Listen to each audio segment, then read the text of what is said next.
What's up, folks? It's Ernest Robinson, formerly the Big DM and Hot 103.9, launching my new YouTube channel / podcast on X, Facebook, and of course YouTube.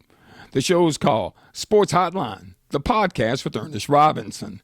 Now, the idea behind the show is to give you sports stories about things and people that you don't typically see in local media, just like it did on the radio in the mornings. But now, instead of getting just a 20 or 30-second soundbite, you get the whole interview. And the goal is to produce a show maybe once every 2 weeks if I can keep you interested. And I need you to go out there and like, subscribe, and share the program.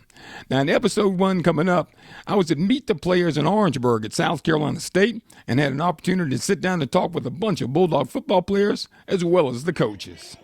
All right, I'm talking with South Carolina State Defensive Coordinator Thomas Howard. First off, welcome to South Carolina State once again. Coach, talk about this situation coming in and what was your attraction to South Carolina State? Well, it's crazy. South Carolina State has always been a very attractive place for me. My parents went to school here, both South Carolina State alumni. The majority of the people in my family are graduates of South Carolina State.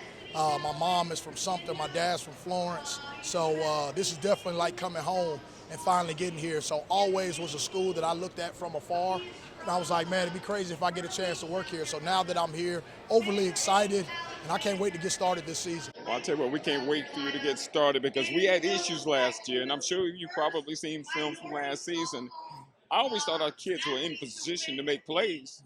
We just didn't make plays, especially tackling. How much has that been an issue for you as a coach coming in? It's a big thing, and I think that's something across the country. Defensively, as the season goes on, it gets tough because you're not tackling enough.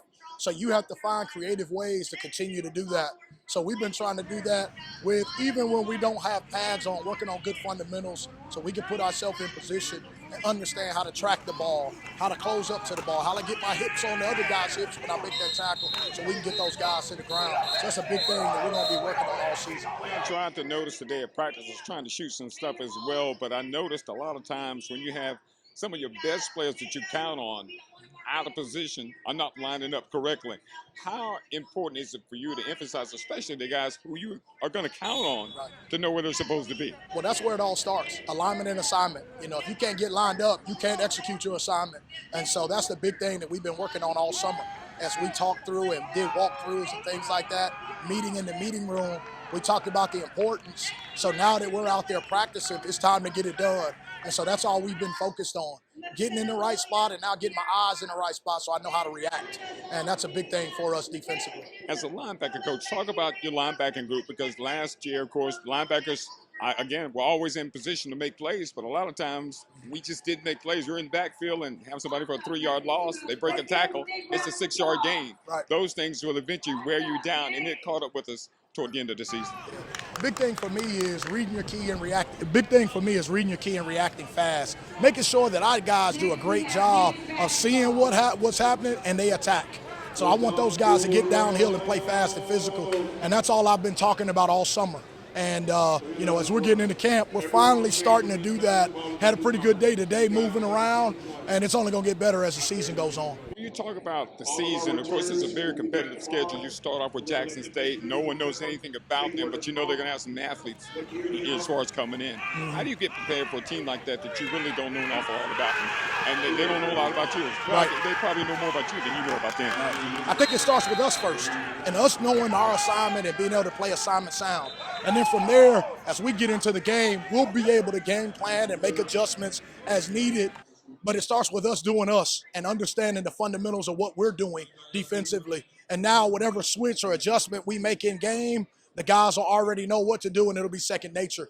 So, you know, the big thing for me is making sure, like we talked about, alignment and assignment, we can get lined up so we can play fast. Talk about your leaders on the defense. You got the linemen and then the linebackers and the secondary. Who are the leaders for each group? Man, I truly can say coming into this situation, most people would think, oh, man, you're coming off a 3-8 season. You don't have any guys. We have a lot of experience that's back that knows how to win. And so I think with the defensive line guys, the Jablonski Greens, the Tank Minners, the Brandon Tuckers that have played a lot of football, then you get to the mid-level with the Aaron Smiths and Adonis Davis and guys like that have played. Zan has played a lot of football, and then now you go to the back end with DeMarcus Doe, and you got Jalen Evans, and you got some of those guys that have played a lot of football. So I think we got a lot of guys that we can lean on with experience. It's just like I said, getting those kids where they can play confident and play fast. And that's my big thing. Well, Coach, we're looking. All right, talking with South Carolina State veteran Jablonski Green. Jablonski, I know you could not wait until the season started again. As much as I hate to bring up, talk about last year, your injury, and how you come back from that. I mean, it was a big injury, tearing my pectoral muscle. But, I mean, I didn't let it get me down. You know, my teammates kept me up, motivated me to go to treatment and all that. So that just motivated me to go by day and get back. You know, when you look at the season before that, Jablonski, it couldn't have been any better. What do you think happened last year that created a situation where we didn't get those wins that we got the year before? We lost focus. That's all it was. We had got the big head, and now that we back on track, we're just going to take it one day at a time and not look in the future. When you look at the MEAC, I think people underestimate how good all the teams are in the MEAC. How do you get started with the season this year as you take on Jackson State, which is a team also that's going to have something to prove? Like I said, we're just going to take it one game at a time. We're going to lock in, focus on that 1 week, and then as the weeks roll in, we're just going to keep getting these W's, and then we're going to keep it moving forward. I guess I have been critical of the defense last year. You guys were always in position, I felt, to make plays. But then we didn't make plays. We just did not tackle well. We weren't a good tackling team. Mm-hmm. What do you think you guys have worked on that can improve that situation coming up on this season? All summer and all camp, we've been priding ourselves on tackling. So every station, we got a tackling circuit at some point in time and hustling to the football. That was two of our biggest problems. So we just worked on that all off season, and now we're just going to apply it to every game. When you look at the defensive line, talk a little bit about that group, because you and Patrick on the outside certainly got experience, but talk about that group as a whole. As a whole, I feel like we got a solid 10-man rotation, and to give a little shout out to my teammates. We got Najon Barber, he's an interior D lineman, Octavian Mentor, interior D lineman, Pat Gobble, as you said, myself. You got Xavier McKinney, Jared Kirksey, Brandon Tucker. You know, we got a solid rotation going on with those guys. Then they got plenty of experience. We're all disappointed when Jonathan Saxon left, but you know that's how life is sometimes. You have to make a move, and Thomas Howard has come in now as the defensive coordinator. Talk about Coach Howard and his impact on the defense. We love Coach Howard, man. We were sad we lost Coach Sachs, but, you know, got to move on. That's how he always told us, next man up. But Coach Howard, we love his energy. He brings a lot of energy to the team, to the defense. He expects a lot out of us. So that's what we're going to give season now. What will you guys do differently this year as opposed to last season? This year we got to stay more focused, stay more closer as a team, because last year we got away from that a little bit as the adversity hit, and this year we got to just push through that. You got a new defensive coordinator in Thomas Howard. Mm-hmm. Talk a little bit about Coach Howard and the intensity that he brings and how that affects the way you all play. Yeah, he's very intense. He makes sure that everybody knows what they're doing. Pushes you to do better than he basically lets the defense run itself. Like the players get a chance to run the defense basically. When you look at that, how important is it for you to have more of an impact? Of course, this is being your senior year now. Mm-hmm. Kids kind of look up to you. I'm talking about younger guys. Yes, sir. How important is that for you to have that role on the defense along with Jablonski up front? I'm trying to be as vocal as I can. I'm usually a laid-back guy, but most of the time I'm trying to speak up more. I'm trying to let people know that, like, certain things to do and how it goes at state, and that's the main thing I'm looking at doing this year. You've always struck me as a person who was kind of cool, calm, and collected. And I'm sure there's a side of you that people don't want to deal with. Yeah. And that's what comes out on the football field sometimes. Yes, sir. How do you channel that to your teammate? Because sometimes, you know, they need a kick in the pants.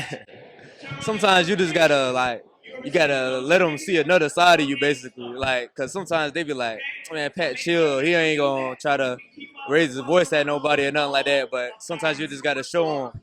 This year, we're just going out there, just trying to be better. Going from what we did last year, every day we go back and say 3-8. How we going to change that? And that's the main focus this year, just to change that and make sure we have a great season. Got Jackson State coming up in the first game. You were there the last time we played Jackson State, but this is a different Jackson State team. Mm-hmm. But this team also has a chip on their shoulder because they've lost a lot. Yeah. They got a lot of good athletes and a lot to prove. How will you guys use your 3-8 versus what they have to deal with to play well in this game? With them, it's a little different case than us because they still had a good season last year. But they lost their head coach, of course, so they really ain't got, like, everything they had. So, like, but they still got a lot of transfers from the portal and all that. But, like, it basically just goes back to, like, being relentless when we hit the field. Like, same mindset as we had in the past with other teams, not the 3-8 teams, of course, but yeah. But other teams before that, we're just trying to make sure we have the same mindset, go out there strong-minded, and go out there relentless on the field. Well, Pat, man, I appreciate your time. I know it's a busy day for you guys, but I appreciate your time Yes, to sir. talk with me, and we'll do it again during the course of the season. Yes, sir. All right. Appreciate you. Thank you. All right, Jalen. Welcome back, I should say, after sir. being injured last season. Yes, Talk a sir. little bit about injury, what happened, and when it happened, and how tough was last year for you? I had an injury right before camp really started. We didn't have shoulder pads on, but I was doing one-on-ones, and I overextended my toe, and I tore 2 ligaments and a piece of my big toe bone. So like I had to have 9 months recovery. So I had 6 months in a cast and a boot, and I started back walking. It happened in August, and I started back walking without a boot and the cast probably December or January. How have you been since then? Oh, I'm great. Feel great.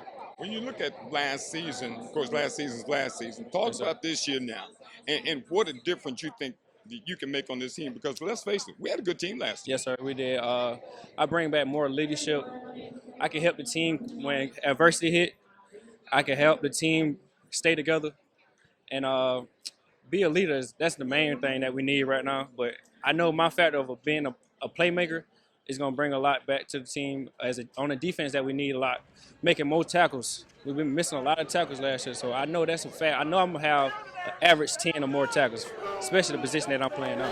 Where will you be lining up? Where are you playing, strong safety or free safety? I played both. I played both before then, but now I'm playing a Rover. So it's more me in the box and playing back, playing more free, but I'm in a box more now. So I'm more like a linebacker safety, but I still play back in the coverage every now and then.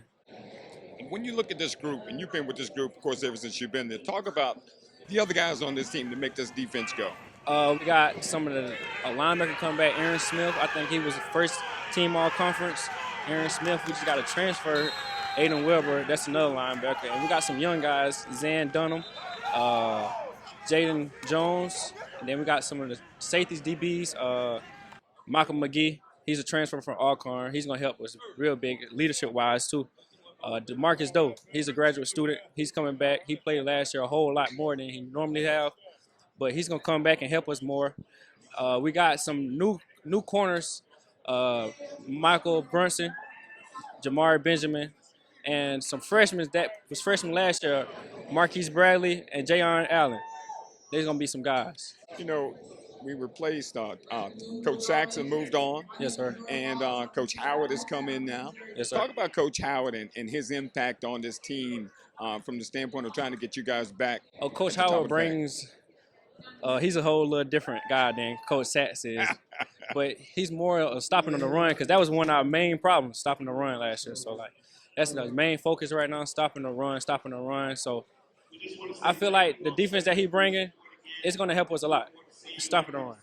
I'm not going to tell you too much, but it's going to stop the run for sure. And I love his scheme, though. I love his scheme. Well, we're looking forward to it. I appreciate you taking the time, and we're going to talk with you more during the course of the season. Yes, sir. Thank you. All right, Jalen, thank you. All right, talking with Kevin McGurk, the offensive coordinator here at South Carolina State. Kevin, it's your second tenure at South Carolina State. Talk about the similarities between the first situation you were here and coming into this situation now. I'm talking about player personnel, maybe how they relate together. Well, the first time through, I came in as the quarterbacks coach. And so when I was promoted or elevated to offense coordinator, it was a totally different transition, having worked with the staff and then kind of going from a position coach to a coordinator. It was a completely different kind of scenario. So coming in this time, it's a brand new coaching staff coming in as the coordinator. It was just a lot of it was the same, but it was just different personalities. We got different personalities on offense. I'm still getting to know them. The staff was a little bit different, learning those guys and what their strengths are, what their weaknesses are. and just how to use those to our advantage throughout. How much of an advantage, or is it an advantage, having a seasoned quarterback like Corey coming back, who is a little more experienced and not just playing the position, but just the inner works of the college life for the other quarterbacks? It's a huge advantage. Corey has a great already foundation from his previous coaches of what they've done with him. And he's really taken coaching. He hasn't been stubborn on anything. He's listened to what I've told him, and he's applied it. But he's so far ahead from having to deal with having to work with a freshman quarterback or a guy that was already here for maybe a year. But him having the years he has under his belt has been fantastic. Talk about those guys that are behind Corey that some played last year, had an opportunity to play well. Talk about them and the depth at that position, because as you well know, I don't know many teams that can go through a whole season playing just one quarterback. Well, right now we got three. Andre Washington right now, he's kind of a bigger running type quarterback. We got to work on his fundamentals, throwing the ball. Prometheus, he was started a couple games, I think one game last year, and had the knee injury, so he's still working his way back, but he's been able to participate in certain drills and throw the ball. Very accurate passer, very natural thrower. And then Marcus Freeman is a walk-on for us from Minnesota, and he's a guy that's coming along, finding his way into special teams. He's working in as a holder and picking up the offense and really working at it. All three of those guys kind of have a different skill set, and once Corey's done, it's going to be a heck of a battle for that starting position. Let's go to the receivers now. They lose Shaq Davis. You didn't have the opportunity to coach him, but you got an experienced group coming back. Yep. They're not very tall, but from that standpoint, their experience, I'm talking about especially Jordan and Richard Bailey. Yeah. So the top four guys, they all, again, have a different kind of skill set, but they all can run. They're all extremely smart, really good hands. Jordan Smith is a fantastic route runner. Justin Smith-Brown is just a blazer.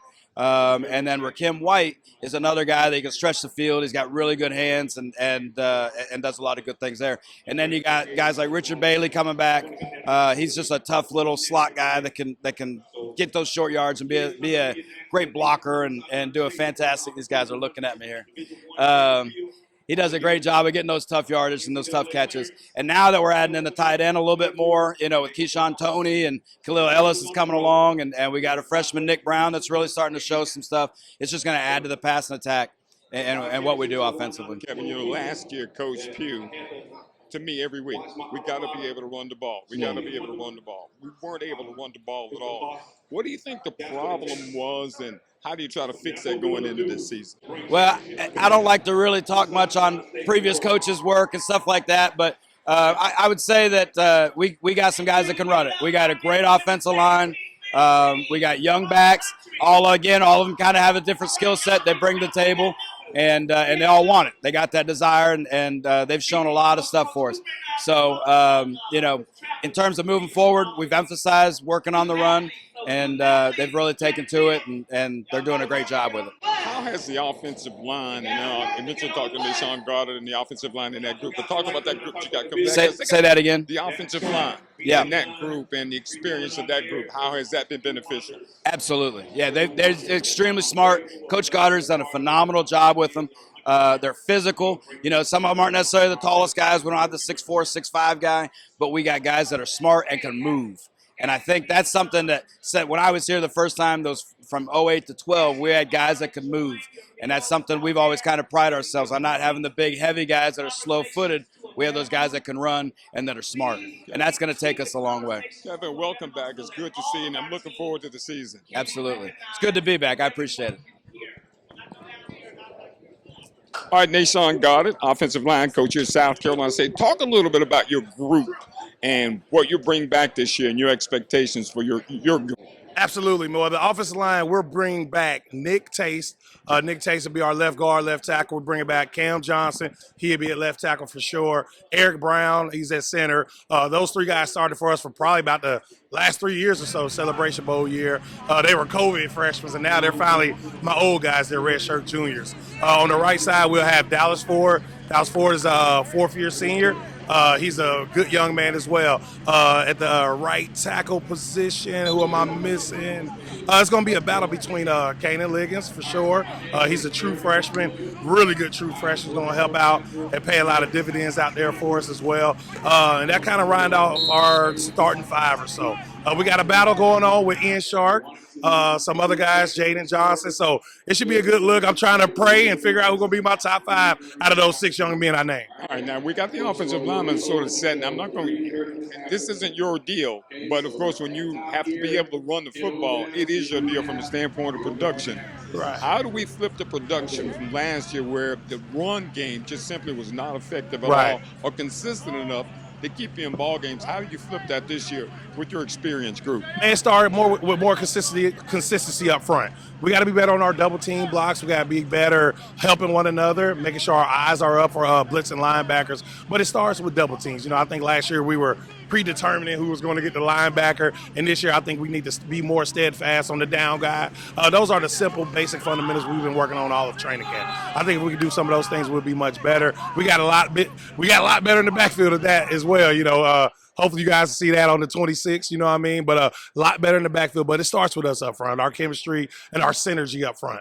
When you start talking about the synergy up front and experience, how is that different from years past when, you know, guys are kind of not so sure what they're going to do? Now you got a group that everybody knows what everybody's supposed to do.